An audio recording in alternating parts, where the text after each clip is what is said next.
Duterte pa rin. Duterte kami! Kahit ano mangyari. Duterte! Duterte pa rin. Sir, bakit Duterte? Duterte kasi malaking nagtulong sa Pilipinas. Ayun. Ngayon, bumalik yung mga drug pusher at saka rapist. Kailangan natin ibalik ang Duterte. Kailangan natin kamay na bakal. Kayo sir, sino gusto niyo sir? Duterte. Kayo na, sino gusto niyo na eh? Wala.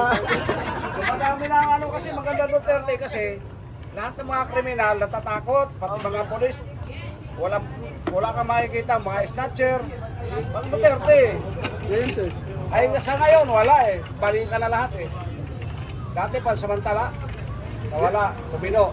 Kahit saan ka magpunta, wala problema. Ngayon, wala ka nang mapagpilian.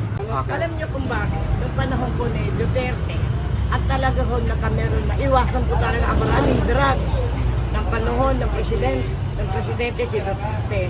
Ngayon po naglagana po talaga ang drugs po talaga. Yan po talaga ang inaano talaga. Nagtataka nga lang ho kami na pagkaisa ho ng gobyerno na hulihin si Duterte, ipadala pa sa ibang bansa, pati ipadadala pa nila sa ibang bansa. Meron tayong hustisya sa Pilipinas.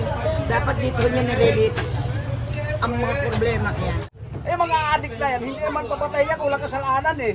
Eh paano yung biktima ng adik? Oh, nirip ng adik, pinatay ng adik.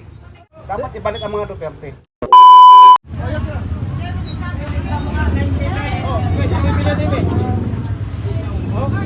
Pagpipili kami. Siyempre naka-birthday. Agree. Yes, Sara Duterte. Okay, kayo sir. Okay, Sara. Sara din. Okay, salamat. Ma'am, pwede malaman bakit po Sara Duterte po? Bakit po? No comment na ako dyan. Gusto mo lang siya. Thank you po. Okay lang naman. Ay, nanay. Thank you. Pwede po. Sabi nila maganda rin ang gawain eh. Sabi, subukan. Kaya ito po totoo, kaya pinasalita ako. Okay. Alam niyo kung bakit? Noong panahon po ni Duterte, at talaga ho nakameron na iwasan po talaga ang maraming drugs ng panahon ng presidente si Duterte.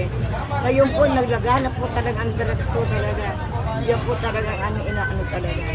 Nagtataka nga lang ho kami na pagkaisa ho ng gobyerno na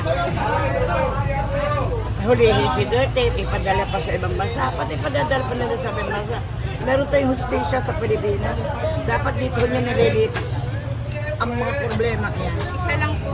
Salamat po. Thank you, Nay, ha? Thank you very much. Hindi naman tayo. Sir, democratic tayo sir para may pamimilian sila. Duterte pa rin. Duterte kami! Kahit ano mangyari. Duterte! Duterte pa rin. Sir, bakit Duterte? Duterte kasi malaking nagtulong sa Pilipinas. Ngayon, bumalik yung mga drug pusher at saka rapist. Kailangan natin ibalik ang Duterte. Kailangan natin kamay na bakal. Kayo sir, sino gusto niyo sir? Duterte. Kayo na, sino gusto niyo na eh? Wala. Madami na ang ano kasi maganda Duterte kasi lahat ng mga kriminal natatakot, pati mga polis. Wala kang makikita, mga snatcher. Pag Duterte. Yan, sir. Ay sa ngayon wala eh. Balikan na lahat eh. Dati pansamantala. Nawala, tumino. Kahit saan ka magpunta, wala problema. Ngayon, wala ka nang mapagpilian. Sir, mukhang malalim yung hugot mo sir ah. Ay, hindi, tama lang ako. Oo, sama sir. Diba? Eh mga adik na yan, hindi naman papatay niya kung walang kasalanan eh. Eh paano yung biktima ng adik? Oh, nirip ng adik, pinatay ng adik. Puro sila. Sir, ano pong reaction mo kasi sabi ni DILG Secretary Remulla, safety daw ang Pilipinas ngayon. Wala, kalukuhan niya yun. Paniwala niya yun eh. Paniwala niya, hayaan mo siya. Pero sa nakikita mo naman, wag na sa reaction, sa nakikita mo. Kita mo ngayon, dami ng mga snatcher. O dapper. Oh, nakita mo, mandorobot, andyan na. Sa pantalan ng panahon ni Duterte, kahit anong oras ka maglakad, wala problema. Iwas sila, ilag. Hindi sa takot, ilag sila. Tama lang dapat yun. Dapat ibalik ang mga Duterte. Sir, kukumpara natin yung administrasyong Duterte at administrasyong Marcos, ano yung pang mas ligtas? Ay, mas gusto kong Duterte. Kasi Marcos na parang ano eh, okay naman din. Kaso, hindi takot sa kanya yung mga yung mga namumulo. Kinakaya-kaya siya. Pero kung may kamay na bakal si Marcos, maganda. Pero wala eh. Salamat sir. Thank you, sir. Basta kahit anong mangyari, Duterte pa rin ako. Thank you po. Siyempre, Duterte. Okay, salamat ha sir. Sir, ano pong nagustuhan mo kay VP Sara, sir?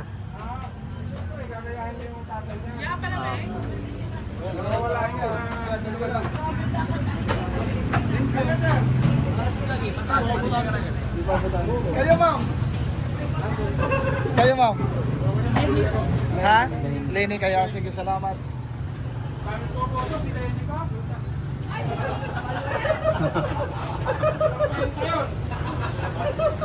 Grabe naman pare, Lenny ako. Ayun sir, meron sila. Presidente. Kalye Sorbe lang, sir. Lenny ako. Bebe Lenny. Kayo sir. Busy sila. Dito tayo kayo ma'am. Ma'am, good morning. So, bilang sa pagkapresidente, sino po ang sa tatlong babae, 4 na lalaki.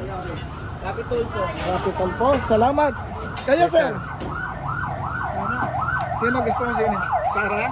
Sige, sir. Salamat, ha. Ito. Mga sir, good morning.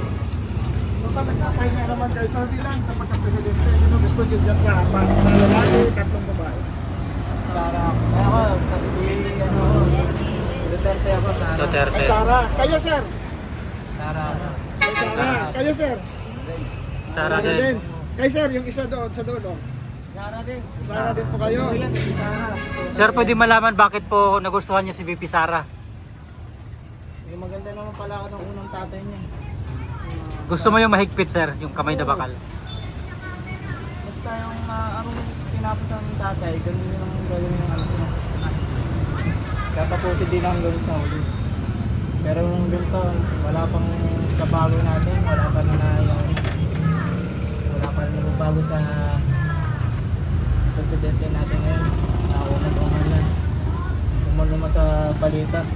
Thank you, sir. Salamat, ha. Salamat. So, din sa pagka-presidente, sino po ang iyong napupusuan? Wala pa. Kayo, ma'am. Kayo, wala pa rin. Sige, salamat. Kayo, sir. Ako, presidente ka doon po. Salamat. Lenny. Si Lenny, kayo, sir. Ha? Lenny at saka Antonio. Okay. Thank you po. Antonio Trillanes, di ba Antonio to ah? Antonio Trillanes nga pala. Ma'am, so bilang sa pagka-presidente, sino po ang iyong napupusuan suportahan dyan? Wala pa. Okay, salamat. Kayo, ma'am. Sino po ang gusto niyo, ma'am? Si Sara kayo, ma'am. Sige, salamat, ma'am. Pwede malaman, ma'am, bakit po napili niyo si VP Sara? Gusto ko lang. Gusto mo lang siya? Gusto ko lang siya. Kasi strong woman. Gusto mo yung mahigpit, matapang na style? Matapang style. Para maraming sumunod. Kasi pag maluwag, parang wala lang. Hindi nila iniintindi yung sinasabi. Parang hindi nirespeto ng mga tao. Thank you po. Thank you, ma'am.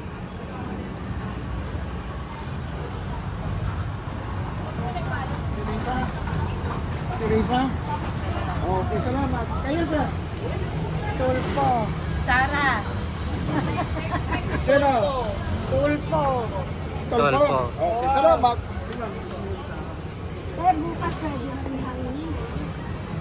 Hi, good morning. So, bilang pagka-presidente,